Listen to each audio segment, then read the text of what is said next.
Sagittarius, welcome again sa inyong reading. This is for May 7 tuloy. May 8 to 15. Pero kahit kailan naman dumaan sa inyo ito. This is timeless reading.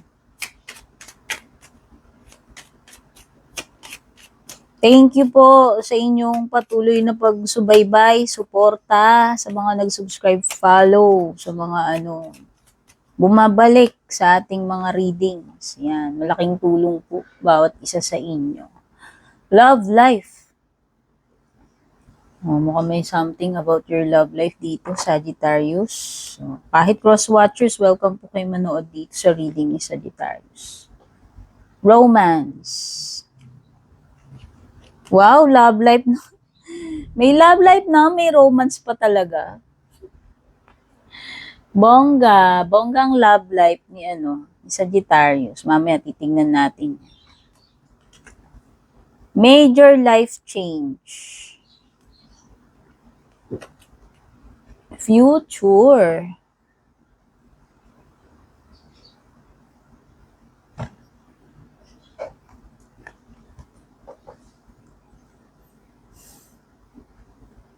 Okay, meron daw magsisizzle dito. Pagdating sa iyong romantic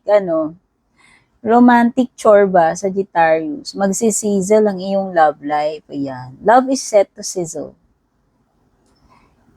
Very high. Very high. Take note. O kaya kayo, kung single kayo dyan, baka eto na yung inaantay ninyong sizzling, char. Kasi magsisizzle daw yung romantic life mo. Romantic life, char. Very high yung chance na makahanap ka ng kakonect mo, Sagittarius, yung sinasabi. Especially if you are seeking a connection. So, para yun sa mga singles. Kung naghahanap ka ng person, ng kakonect, ng love, eto na yun.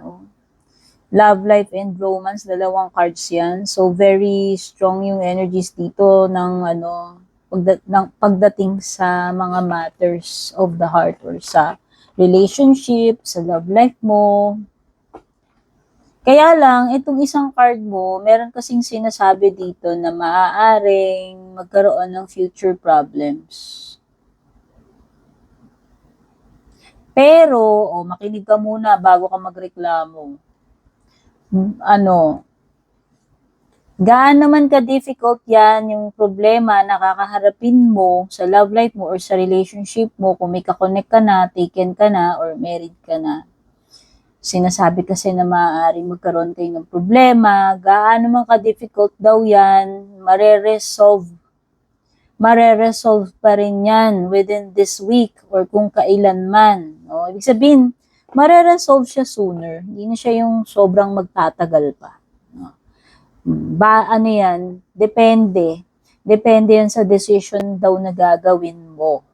Okay? Ninyo, actually. At meron kang major life change. This is the time para sa mga major life changes, no? Especially, Sagittarius, kung meron kang mga pinaplanong changes sa buhay mo, eto na yon. Pwedeng merong pagbabago sa lifestyle, may pagbabago sa location, no, pwedeng ito ay bagong surroundings, bagong environment, place, tirahan, or even bagong workplace, no? Pwede rin naman. Sabi dito, etong mga pagbabago na to will bring you great joy and ease, kasi meron sinasabi kasi ditong trouble-free existence. So, may improvement overall, may improvement sa kalagayan mo, sa situation mo, or sa lifestyle mo. Kung meron talagang, alam mo yun, biglaang pagbabago pagdating sa iyong lifestyle. Kasi major change yan. And ang ano naman doon, ang okay doon sa card na yun, sinasabi niya, ano yan, maganda yung changes. Kasi ano ma-enjoy mo, magiging happy ka, trouble-free, hassle-free. Future, ano pa? Future, you may travel or host an overseas traveler soon. Oh, it's either may biglaang lakad or may pupuntahan ka pagta-travel na gagawin. O, pwedeng overseas, pwede rin namang hindi. Or, pwedeng may bisita. Oo, pwedeng magpapatuloy ka. Kung sino man itong papatuloyin mo na bisita na ito na pwedeng galing sa abroad din. Either way, sabi dito, great social fun awaits. Yan. So, may mga masasayang moments no sa pagta-travel or kung meron ka mang bisita or balikbayan yan. May balikbayan na patutuluyin mo sa bahay ninyo. Ganda, meron kang mga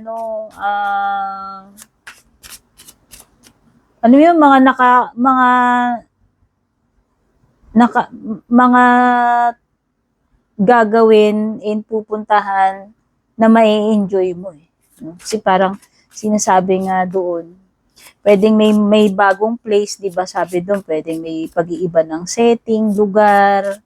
So, yun naman pala. Kasi nga pwede rin ang tinutukoy doon yung pagta-travel kung hindi ka man lilipat sa ibang lugar or trabaho. By the way, please don't forget to subscribe or follow. Malaking tulong po bawat follow, subscribe ninyo kung gusto nyo po akong suportahan, kung na-appreciate nyo po yung mga ginagawa kong readings.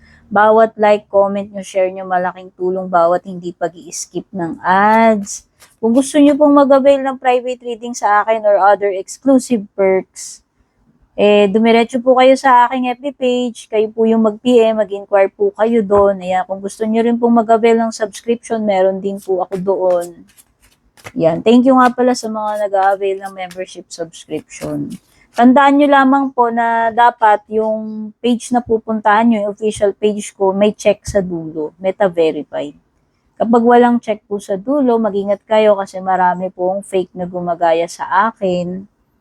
No, ang gagawin nila, i-add friend kayo or i-message kayo. Hindi po ako yun pagka ganun, ha?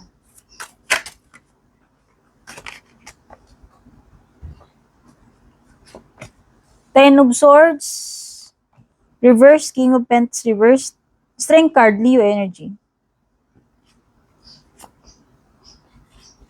Mas swords, no? So, pwedeng may mga air signs, may mga fire na kasama ni Leo, ibang fire signs, pwede rin naman, Cancer, or Earth. Okay, napatingin agad ako kay King of Pentacles. Unahin ko na yun. Parang magmamadali yung mensahe. Ang pumapasok na malinaw na messages sa isip ko nung napatingin ako, ora mismo, merong something na hindi ganun ka-stable sa'yo or sa buhay mo. And yun yung kailangan mong bigyan ng focus or concentration. Like to work for that particular na bagay na yon na may kinalaman sa stability. Kasi hindi ganun ka-stable So, pwedeng ang tinutukoy dyan yung kabuhayan mo, pinansyal mo, trabaho mo. Or pwedeng yung sarili mo mismo, no? Pwedeng hindi stable yung energy mo or pwedeng wala kang clear na wala kang malinaw na mga plano or goals, no? Pwedeng ganun Something na may kinalaman sa stability. O pwedeng pwedeng hindi ka ganun ka-sure sa isang bagay, kaya bakit unstable yung energy mo. Alam mo yun, pwedeng nalilito ka or wala kang idea, hindi mo alam yung gagawin mo. Pwedeng mga ganun. Pero pwede kasing kumbaga, kung sa position yan, sa sitwasyon mo, sa kinalalagyan mo, tagilid ka dyan, Sagittarius, no? Kasi hindi stable si King of Pentacles. No? It's either kulang ka sa effort. pwede. Or pagiging consistent dun sa ginagawa mo. Kaya siguro, no? So, inuna ko na yon kasi pagtingin ko talaga yun yung malinaw na message talaga sa isip ko eh. Baka kasi makalimutan ko. Ano pa? Sa bottom ng deck mo is the Four of Swords reverse. Walang pahinga.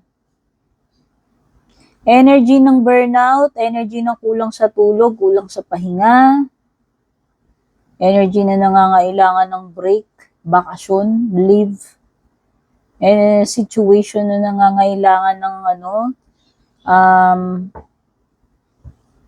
contemplation. In general yan, sa love life mo man yan tumutukoy, sa career mo, o kung saan. Saan po nagre-resonate sa inyo, yun ang kunin ninyo. Pag hindi maintindihan ng reading, baka hindi talaga para sa'yo, mo na ipilit, no? Baka kasi pumutok lang yung ugat mo sa kakapilit, char.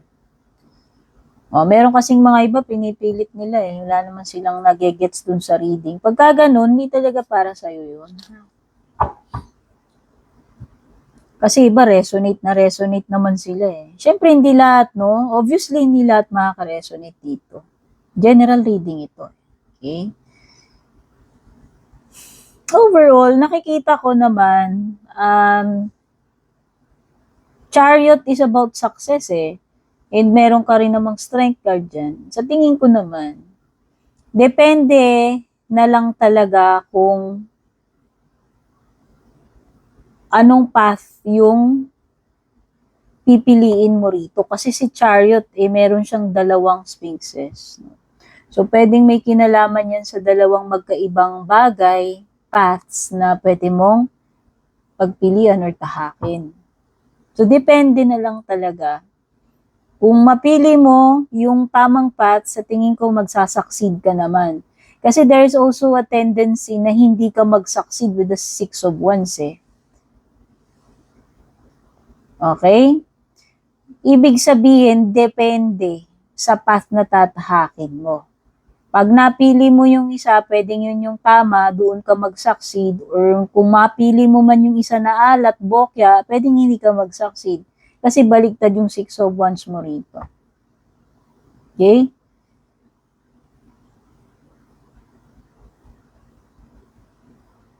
Mamimili ka eh. Nakikita ko rito na mamimili ka ng road path na tatahakin eh.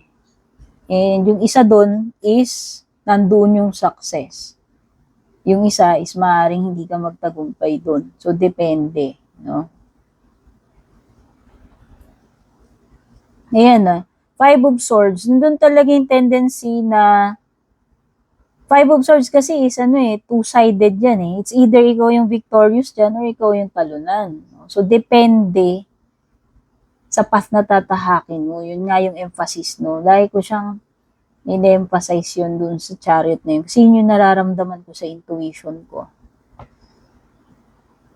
Now, nakikita ko dito, you have enough inner strength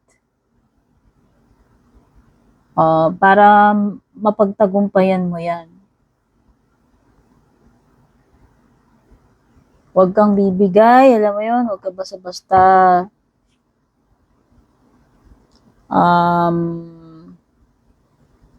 huwag kang mawawala ng pag-asa, no?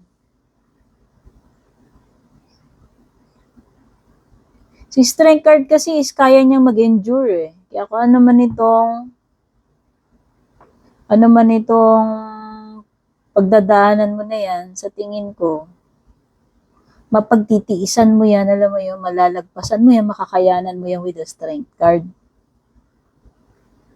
Merong possible ending dito since lumilitaw si Ten of Swords. Kung ano man yung mag-e-end na yan, hindi ko alam kung it could be a contract, it could be a connection, it could be something na ordeal, pinagdadaanan mo since Ten of Swords yan. Pwedeng kalbaryo yan, something na pinagdadaanan mo na finally, matatapos na yung kalbaryo mo dyan, no? Yung pagsasuffer mo dyan, kung meron mang ganong kind of situation with the Ten of Swords. Ang nakikita ko rito is dalawa eh. Two sides talaga. Ewan ko, ito yung napipil ko sa intuition ko. Makakaranas ka ng defeat. Pero yun, yung defeat or yung ending or yung collapse, yun yung si Ten of Swords. Pero nakaka-feel din ako na makakabangon ka at makakaranas ka ng victory, success, with the Five of Swords upright at saka Chariot mo. So, pareho yun na pagdadaanan mo. Okay?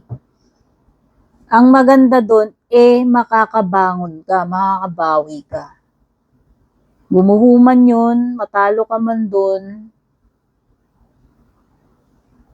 marirebuild eh. Merong something na marirebuild with the Ten of Swords eh. So, pwedeng kumbaga makaka-recover ka pa dyan. Makaka-back on track ka eh. Yun yung nakikita ko eh. Oo. Sa bagay, Four of Swords is about pagiging back on track to kasi baliktad siya. Ayan, sa ilalim niya you have the Emperor. This is also a card ng success. Wow, Ten of Pentacles, stability, pangmatagalan, no? Wow, Wheel of Fortune. Ito na yung magandang shift. So, yun na nga, magkakaroon talaga ng shifting kasi from ending, from defeat, pagkaguho, into pagbangon, recovery, success. Yun yung nakikita kong magandang shift na mangyayari sa'yo dito. Okay. So, may panibagong cycle or opportunities, magagandang pagkakataon with the Wheel of Fortune. Nandyan yung magiging stable ang financial mo, career mo, or kabuhayan, or businessman yan. Nandyan yung pangmatagalan na to, hindi ito yung something na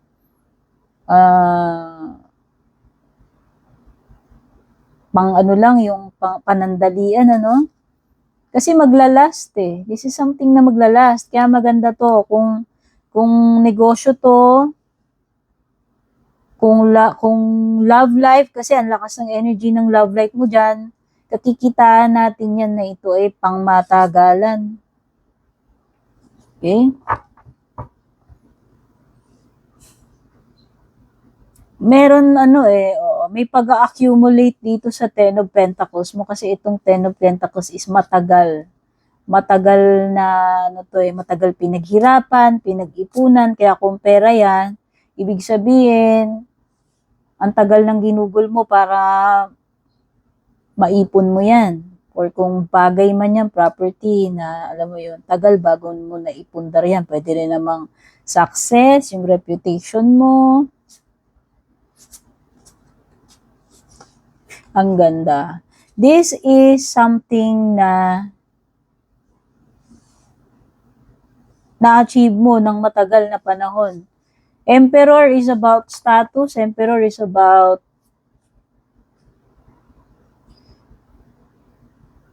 pagiging leader, pagiging boss, na narating mo yung position mo na yan, alam mo yun, yung reputation na yan, yung success na yan, yung power na yan. Kasi sa Emperor, meron siyang power, di ba?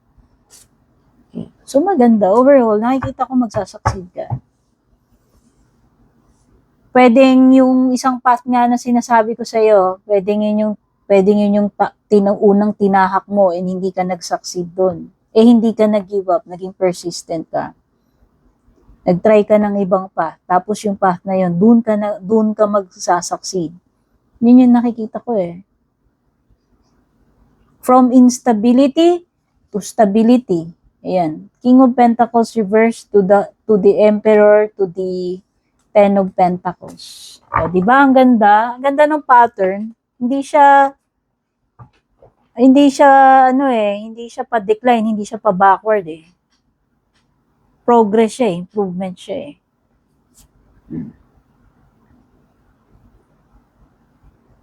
Maaring nung una, hindi mo makukuha yung gusto mo with the Six of Wands reverse. Maaring nung una, hindi ka naging successful. But eventually, yung road mo talaga is papunta pa rin sa success. O, di ba? So, sa love life mo, By the way, no, nabanggit ko na may Leo rito, may Chariot, which is Cancer, air signs, Gemini, Libra, Aqua, other fire or earth. Ayun, kung love life to, sa tingin ko,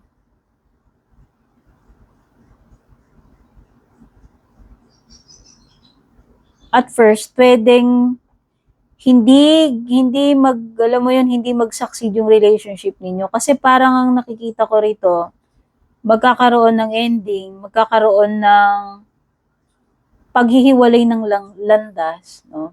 Magkakaroon kayo ng disconnection, kawalan ng communication, pwedeng may lalayo, may aalis, no? Kakikitaan natin ng una na hindi talaga naging stable hanggang eventually bumigay. Okay? Pero nakikita ko rito is marirebuild eh. Pwedeng marirebuild yung connection ninyo eh. And after netong ending na to, tapos marirebuild kayo, once na naayos nyo yan, magiging smooth na yung yung takbo ng relationship ninyo. Doon na papasok yung pang long term, doon na papasok yung stability na nakikita ko kanina. Kasi magkakaroon uli kayo ng panibagong cycle nitong person na to. Restart, reset. And this time, nakikita ko na magiging okay na, magiging stable na yung relationship ninyo. Oo. Kung nung una, hindi kanya mapanindigan, hindi mapanagutan, something about responsibility, paninindigan with the emperor. Well, sa pagbabalik or the second time around, nakikita ko na mas magiging matured, responsible itong person na ito. Especially kung may anak na kayo, kung may pananagutan siya sa'yo, no, sa pamilya ninyo. Okay, so far yun yung mga na-pick up ko dito sa reading nyo. Godspeed, babush.